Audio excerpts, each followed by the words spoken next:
Today, we reflect on the 7 words spoken by Jesus Christ on the cross. All the words of Christ were powerful words of life, although his 7 last sayings as he died for us are worth of our reflection. These powerful statements reveal his heart and love for us. As the Easter weekend approaches, let us take some time to reflect on these 7 powerful statements. They should change our lives. There are 7 last recorded sayings, and none of the Gospels record all 7 last sayings. 3 are recorded in Luke, 3 in John, and 1 in both Matthew and Mark. The exact order is not known. However, we will look at them in the traditional order.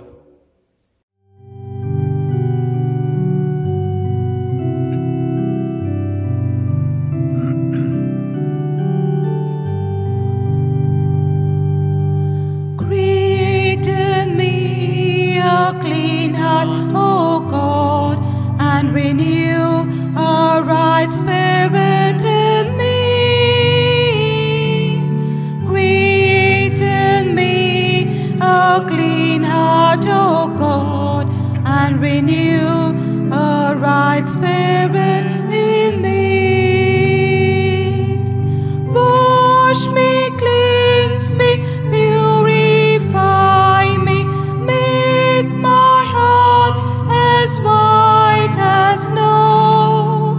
Create in me a clean heart, O God, and renew a right spirit in me. Create in me a clean heart, O God, and renew a right spirit in me. First, Father, forgive them, for they know not what they do. The first word from the cross was the word Father, and the last word will begin with the simple word Father.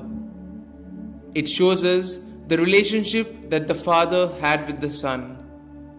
It is also the kind of relationship God the Father desires with us, the kind that Jesus provides for us by his sacrifice on the cross.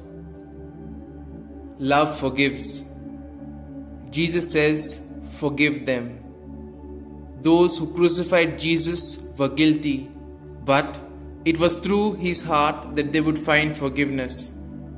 It was our sins, my sins and your sins also, that put Jesus on that cross, and he offers us his forgiveness. For they know not what they do. Even though his enemies did not recognize him as the Messiah, Christ displays his limitless compassion. It is said that we are never more like Jesus than when we forgive those who have wronged us. The Bible admonishes us to be kind to one another, tender-hearted, forgiving one another as God in Christ forgave us. Prayer. Lord, thank you for praying for the forgiveness of those who did not know what they were doing. May we also be included in that prayer. If we sin out of ignorance or intentional, be merciful to us and give us your forgiveness in the name of Jesus Christ, our suffering Savior. Amen.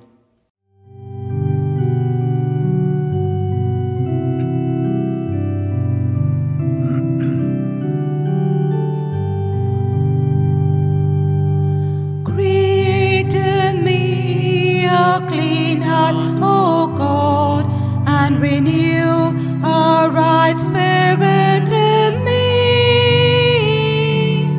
Create in me a clean heart, O God, and renew a right spirit in me. Wash me, cleanse me, purify me, make my heart as white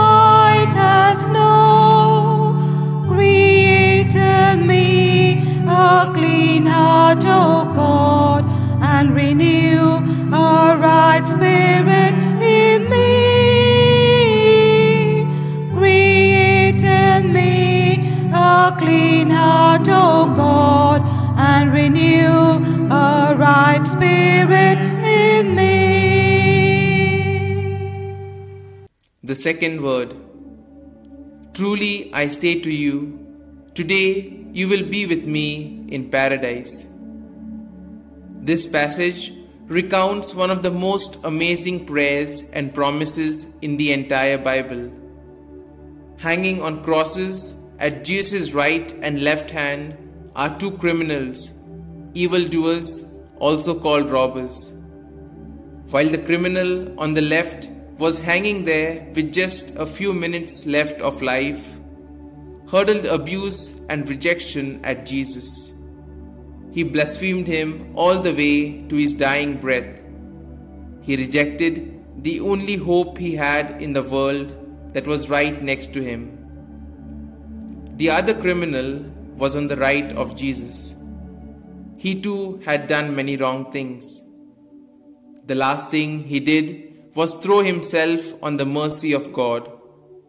He admitted that Jesus was the only hope he had, and he asked Jesus to remember him. He encountered Jesus and he confessed his sins and cried out to him for mercy. Jesus forgave him and offered him eternal life. Jesus not only forgave those who were crucifying him, but he also forgave a criminal hanging next to him. 2 of the 7 last sayings Jesus made on the cross deals particularly with the subject of forgiveness. God, through his great love and forgiveness, is able to forgive even the worst of sinners. This is a beautiful picture of God's grace. If there is any story in the Bible that teaches us our salvation is by grace alone, through faith, and is not by works that anybody should boast and a gift of God, it is this story. God knows how deeply we struggle with the idea and concept of forgiveness. I believe the reason God spent 2 of the 7 sayings on the cross on forgiveness is because God knows how hard it is for us to forgive people, but also because He knows how hard it is for many of us to believe He would actually forgive us. Saint Augustine, commenting on this scene, observed, "So little is asked, so much is given." Prayer. Today, Lord, all we need to do is lean into the light and with the thief on the cross say, "Jesus, remember me." And we get so much more than we ask for. Jesus, enable us by the Holy Spirit to repent and receive your grace in this world and in the world to come. Amen.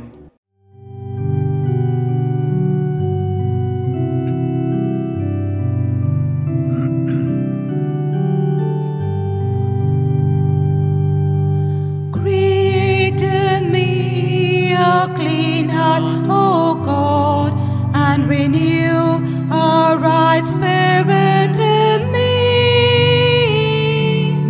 Create in me a clean heart, O God, and renew a right spirit in me. Wash me, cleanse me, purify me, make my heart as white as snow. Create in me a clean heart, O God, and renew a right spirit in me. Create in me a clean heart, O God, and renew a right spirit in me. The third word. Woman, behold your son. Behold your mother. Standing beside her was his beloved disciple John. In his last moments, Jesus called to her and said, "Woman, behold your son." Then he called to John and said, "Behold your mother." It was his final act of devotion to entrust the care of his mother to his closest friend. He knew that John would provide for her and protect her in his absence. Jesus' first two statements reveal his divine side, his power to forgive sin and to grant eternal salvation. The third statement reveals his human side, fully God and fully man. Jesus' concern for Mary was not just as a savior, but also as a son. Simeon's prophecy spoke volumes. Simeon blessed them and said to Mary his mother, "Behold, this child is appointed for the fall and rising of many in Israel, and for a sign that is opposed, and a sword will pierce through your own soul also, so that the thoughts from many hearts may be revealed." Jesus' words were words of care and compassion. Compassion for his earthly mother reminds us that Jesus also cares for our well-being and direction in life, even when we don't understand God's plan. And as Jesus asked John to care for Mary, he asks us to care for others on his behalf. Do you see the selflessness of Jesus in his hour of great need? Jesus thought of others. On this occasion, the need was his mother. Here's the great lesson of the third saying from the cross: Jesus cares. The Apostle Peter reminds us, casting all your anxieties on him because he cares for you. Prayer. Lord, thank you for the great reminder of your affection and care for us. It was in your hour of great suffering you expressed compassion for your mother and Lord. Grant that we follow your example. Help us show our concern for the needs of others, reaching out to provide for those who suffer. Amen.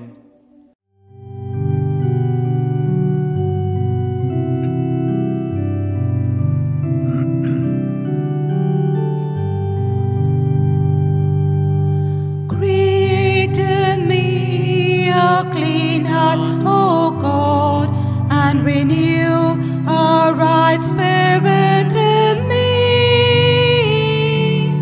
Create in me a clean heart, O God, and renew a right spirit in me. Wash me, cleanse me, purify me, make my heart as white as snow. Create in me a clean heart, O God, and renew a right spirit in me. Create in me a clean heart, O God, and renew a right spirit in me. The fourth word, I am thirsty.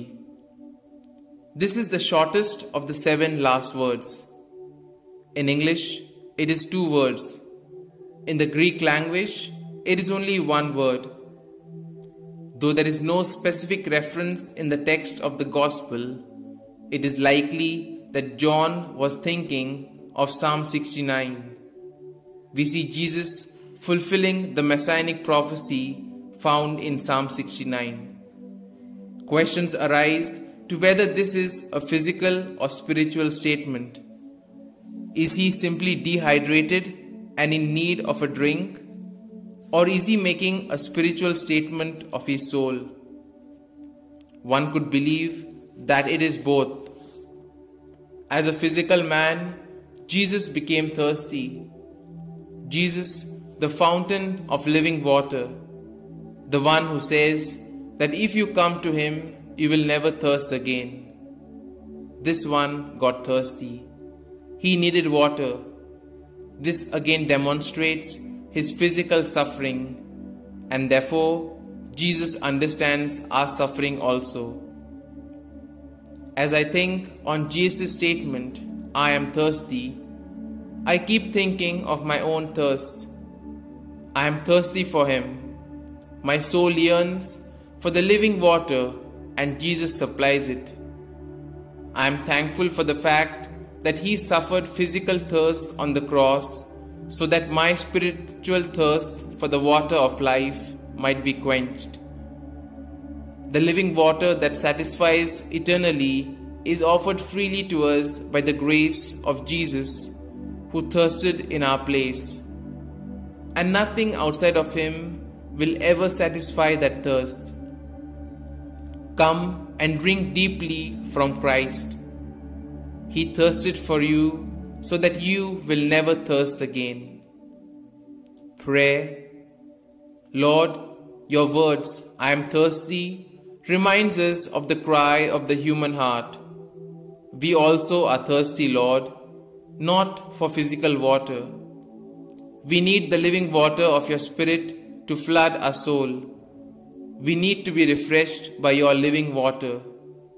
We desire for your Spirit to fill us once again. We are thirsty, Lord, for you. Amen.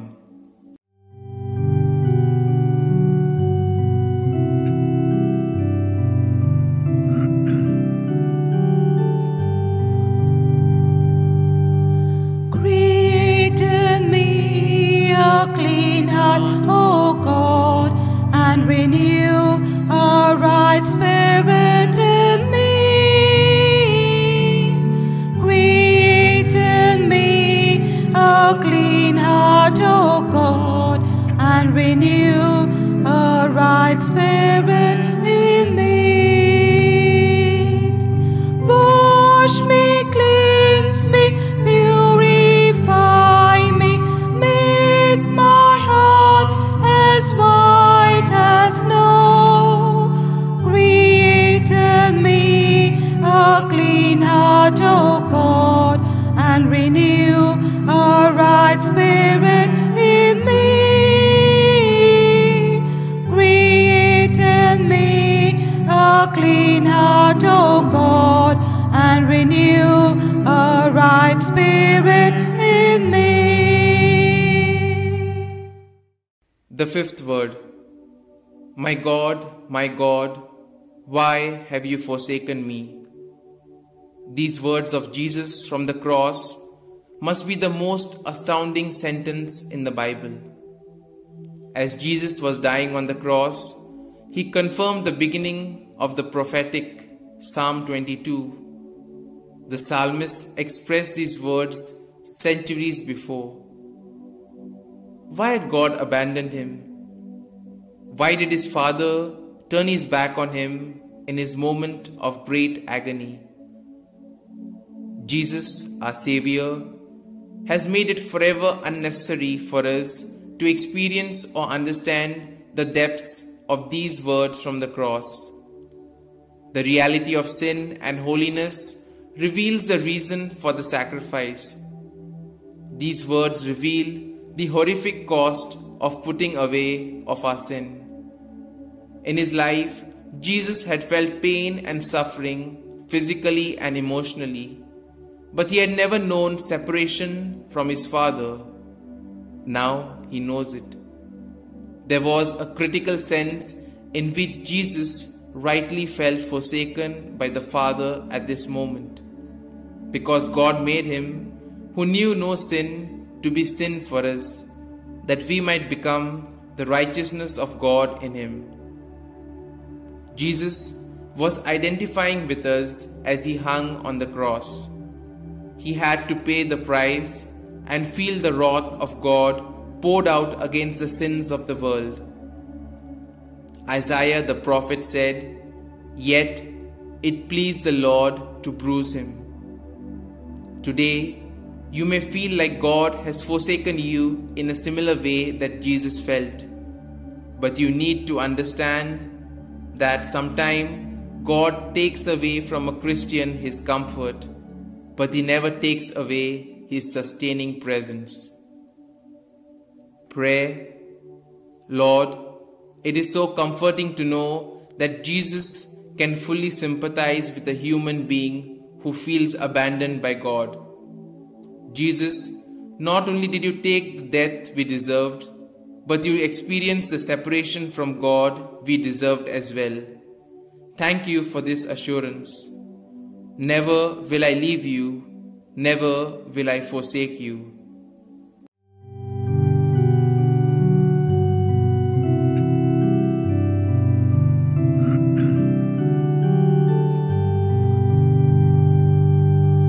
Create in me a clean heart, O God, and renew a right spirit in me.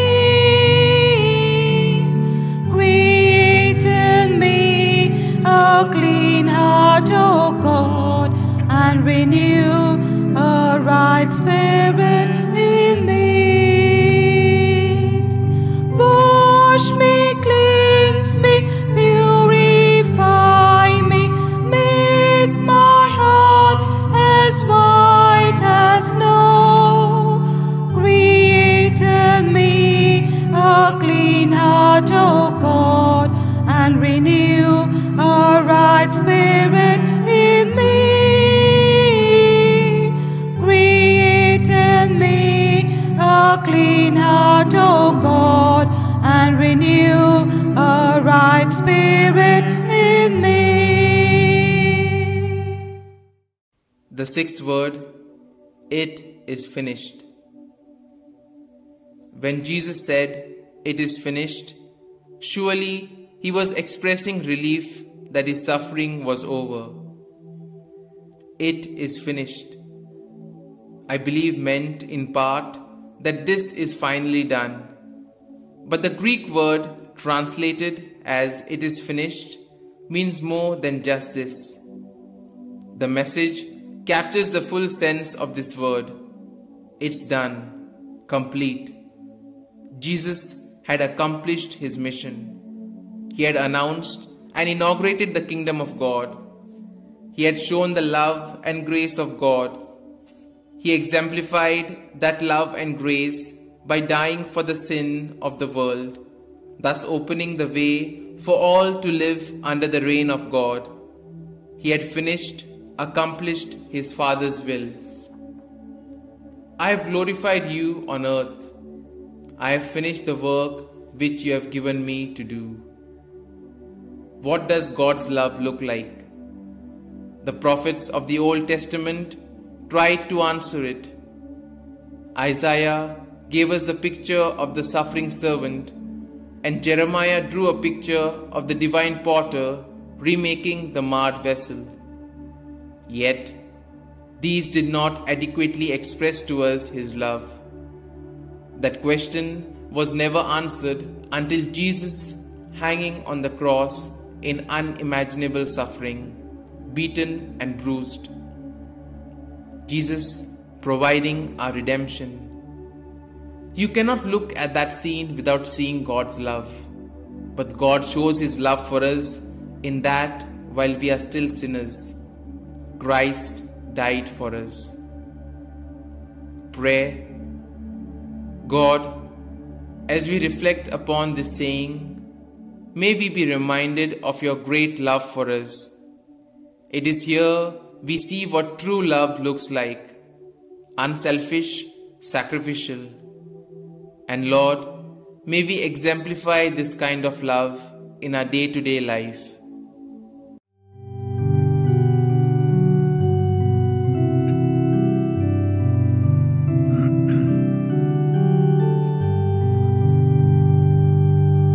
Create in me a clean heart, O God, and renew a right spirit in me.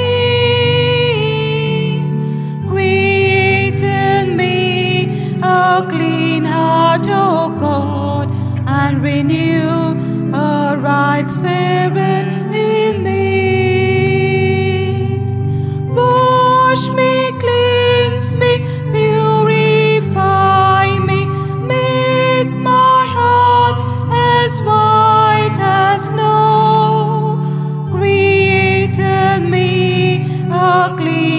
heart, O God, and renew a right spirit in me.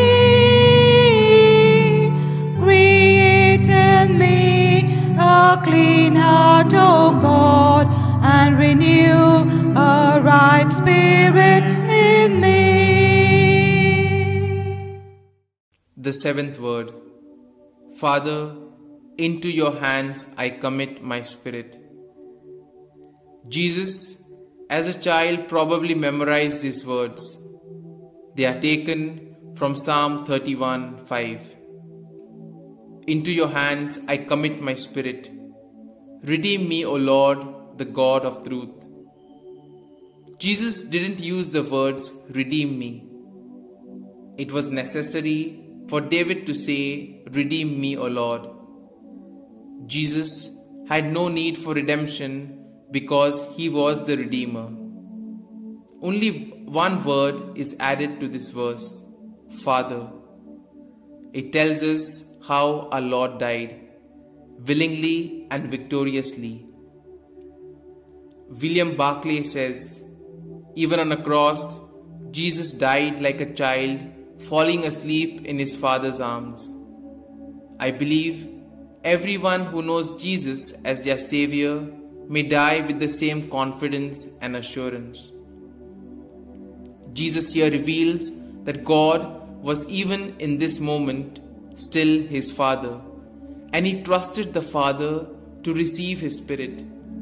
We see Jesus dying as he lived, in complete dependence upon the Father and submitted to his will. This final word of Jesus reveals to us how to die as well. What a wonderful way to think of death, committing oneself into the hands of the Father. Father, into your hands I commit my spirit. Jesus places himself into his Father's hands. Incredible dependence and trust. Jesus gave us these words of comfort. I give them eternal life, and they will never perish, and no one will snatch them out of my hand. My Father, who has given them to me, is greater than all, and no one is able to snatch them out of the Father's hand. Prayer. Father, we often find our minds filled with fear and questions concerning death, and the world has no answer. It is only when we turn to your word, and especially as we read these words, Father, into your hands I commit my spirit. Here we find hope. Thank you for teaching us how to live and for showing us how to face death. Amen.